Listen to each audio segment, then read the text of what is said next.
Hey guys, so last time we were discussing energy audit and we came to the type of energy audit, that is detailed energy audit. So if an energy audit has been done and if it is a detailed energy audit, then uh, what type of auditing and what type of things are need to be done. So that we'll see in today's energy audit. So So in detailed energy audit, there are three phases. That is pre-audit, audit phase, and post-audit. So we'll go one by one. But before that, so this audit is most comprehensive, but very much time consuming because it is there are so many steps in this. There are total 10 steps in this. So it will evaluate all the major energy using systems. So it will provide energy efficient and very accurate plan for the facility. Specifically, the detailed energy audit will include the use of instruments to measure energy use for the whole building and or for some systems within the building. So for instance, for example, like lighting systems, office equipments, fans, chillers, etc. So in addition, sophisticated computer simulation programs are typically considered for detailed energy audits to evaluate and recommend energy retrofits for the facility. So we will start with step number one, this pre-audit. So in pre-audit phase there are two steps, so step 1 and 2. So first step is plan and organize the audit. So in this step number 1, so what are the actions, proposed actions that should be taken to uh, plan and organize the audit. So actions are, first you should do a walkthrough audit. So what will be the outcome of that? Why we need to do an walkthrough audit? So by doing walkthrough audit, so the identification of project to be targeted means which project is to be targeted, that can be identified with the walkthrough audit. Then second step action is proposed to, that is plan and organize for any system. So data collection for the project will be the outcome, that for any system you plan and organize the audit so we can collect the data. And formation of energy audit team, so this it also helps in forming the audit team. So how you need to do audit, so that can also be done. Then informal interview with energy manager and plant manager. So uh, informal means without the record you should talk with the energy manager. So you can ask certain questions to get familiarized with the process and plant activities of the consultant, that how the process is taking place. So that is step number 1.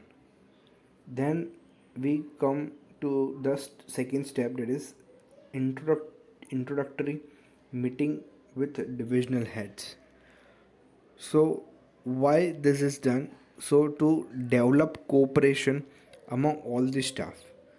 So if there is a change in any process or product in one department, then all the divisions there will be a change. So there's a very much need of cooperation between all the heads before doing any changes. Second is creating awareness of the energy efficiency. So after meeting with the divisional heads, so uh, we can aware that them that there is a need of energy efficiency, so so that they will keep that in the mind. Then issue questionnaire for each department. So we need to issue. So with the help of this questionnaire, each and every department will help to analyze their own system, so that we can find any solution to reduce the energy wastage. Then there is second phase is audit phase. So after you have done the pre-audit phase, so we come to the audit phase. So real auditing, which in which this all will be documented. So in audit phase, so first third step is data collection and diagram preparation. So first we will collect the historical data for analysis. So how the company history they are working with the system. Then second is preparation of utility system diagram, that how any system is working, so that is utility system diagram. Then third is preparation of process flow charts. So how uh, a process is happening, so you need to prepare a flow chart. So after which machine the product is moving in which direction, so that flow chart is to be done. So that is step number 3. Then step number 4 is conduction of measurement and data comparison. So measurement of performance.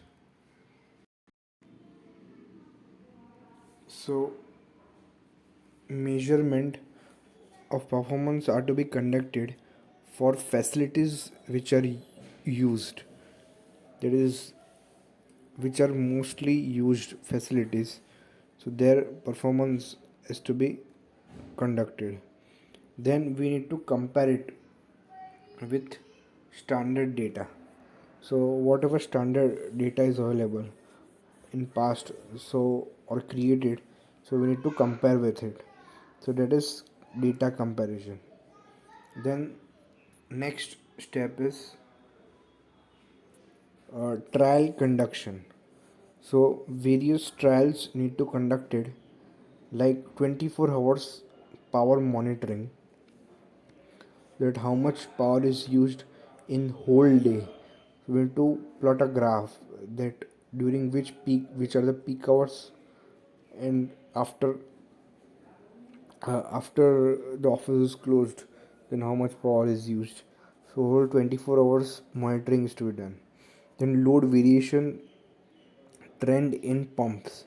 So is there any variation in the pump, that is with water pump pumping the fluid liquid, so is there any variation in energy consumption?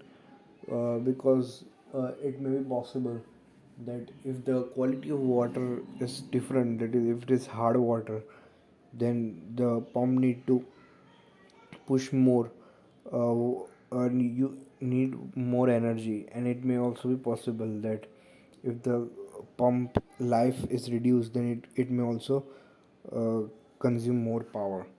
So that is also a test. Then boiler efficiency trials, that how much efficient is a boiler, so that is also be done. Then we need to next test is furnace efficiency, that the furnace is maintaining the heat or not, or heat is being dissipated outside more, so that efficiency of the furnace is also be tested. Then equipment performance test, that each and every equipment is performing efficiently, for which they have been assigned the task, so that also need to be tested.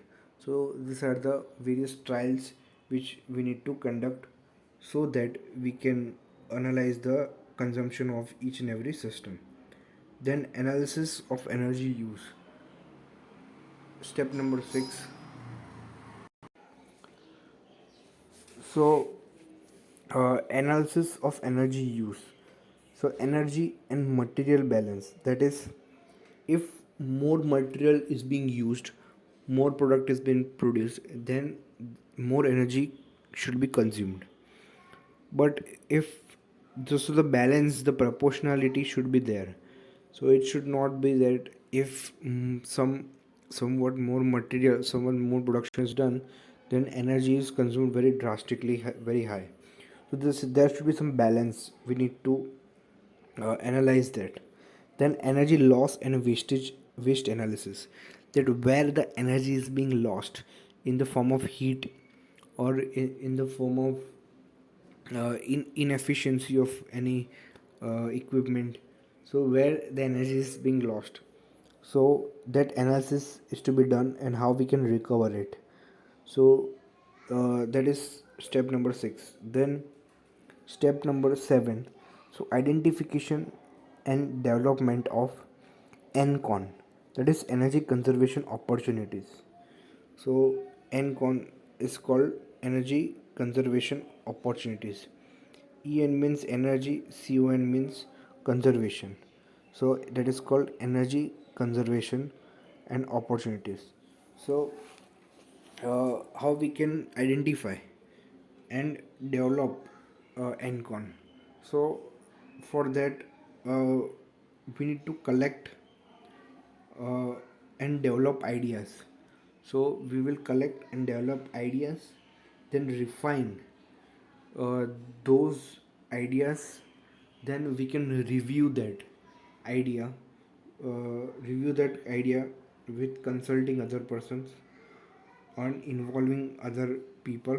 Then use of various techniques such as brainstorming, that we can call everyone, and we can ask for ideas.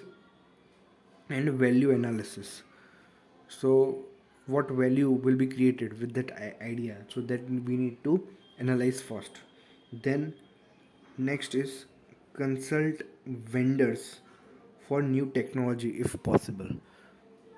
That is, if a vendor can produce us a very efficient technology, if yes, then we need to consult with vendors.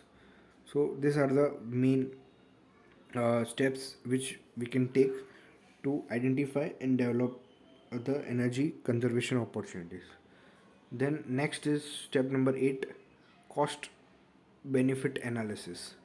So after assessing the NCON with respect to feasibility and viability, so we need to find that the cost is not so very much high, that ROI may be very long. So we need to find the ROI also, that is return on investment. Then we need to select few projects for implementation. So we cannot select whole company for the implementation.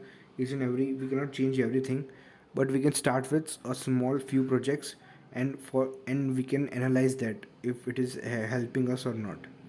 And we can perform the cost benefit analysis, that it is being benefited with the cost or not. So that we need to analyze. Then rank the project and prioritize the project. So after we decided, so all the projects for the all the company, we need to rank one by one and prioritize first, so that if one gets successful, then we can go with the other projects.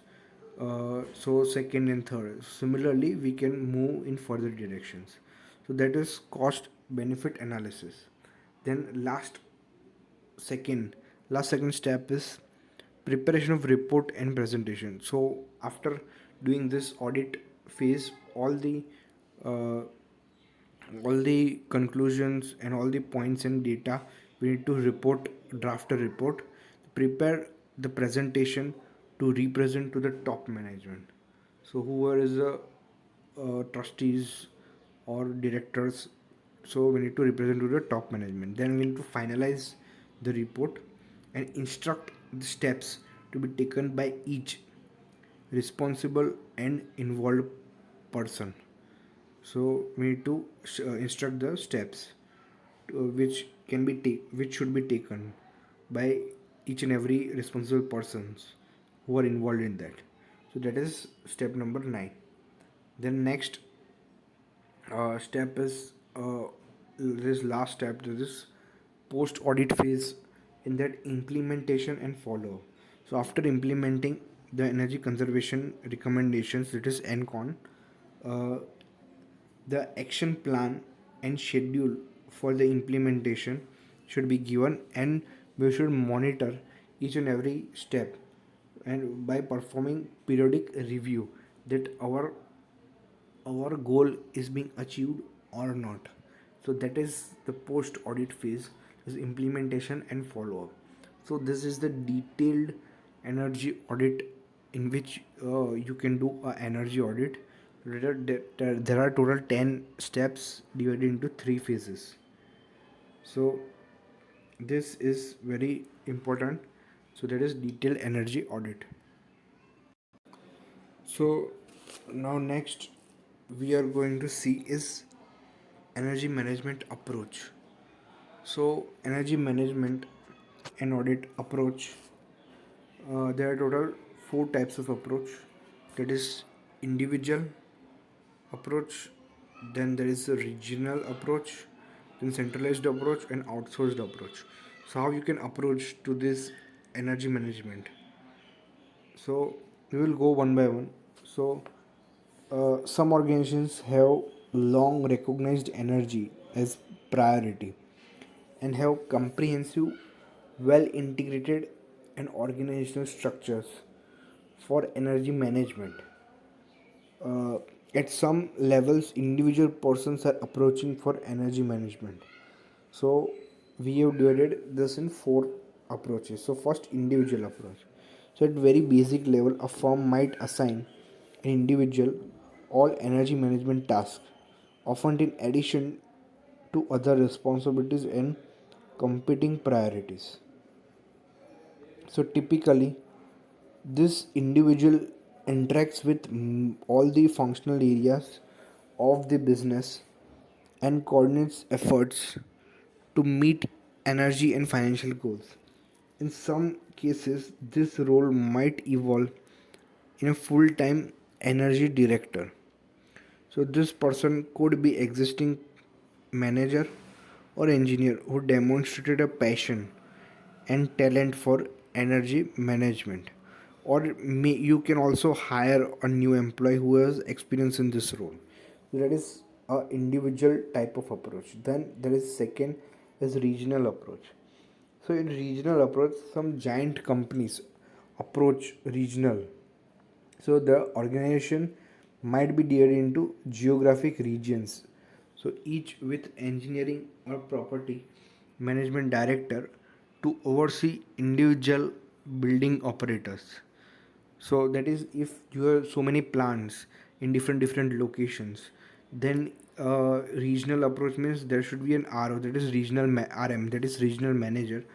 So who will take and below that regional manager, each and every person should be there, so that management director to oversee individual building operators.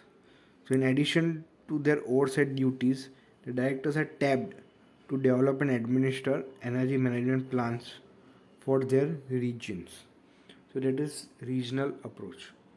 Then the third is centralized approach. So some firms have large centralized energy management teams with national responsibilities for managing energy and coordinating building operators. So this multidisciplinary teams consist of representatives from companies different department, and this approach is particularly useful for centralizing and standardizing all management functions related to energy, such as training, communication and marketing activities. So if each and every uh, plant or company is functioning in the same way, then a centralized approach is also a good option. So there is a centralized approach. Then last is outsourced approach.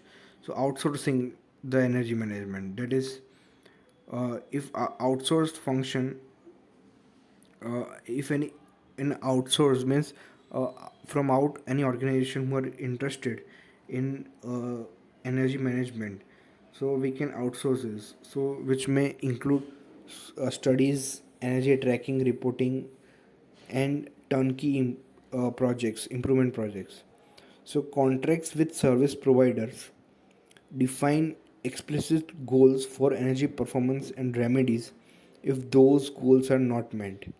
So, a senior executive, possibly along with myriad of other responsibilities, establishes goal for portfolio energy performance.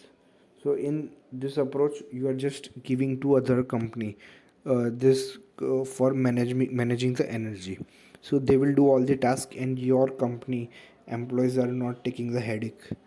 So that is the our goal. So even if outsourcing is not the most prominent feature of model, outsourcing one or two roles, functions or projects is still effective. That is, if you are not interested in outsourcing the whole whole project, all the projects, you can just start with one or two projects outsourcing.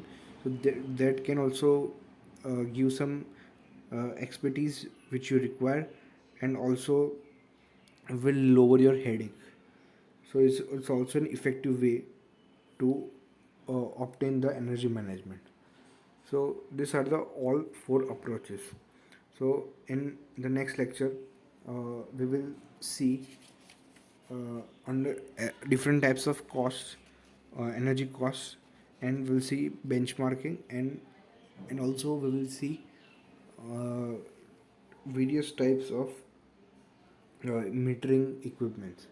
So thank you very much, and hope you to see you in your next lecture.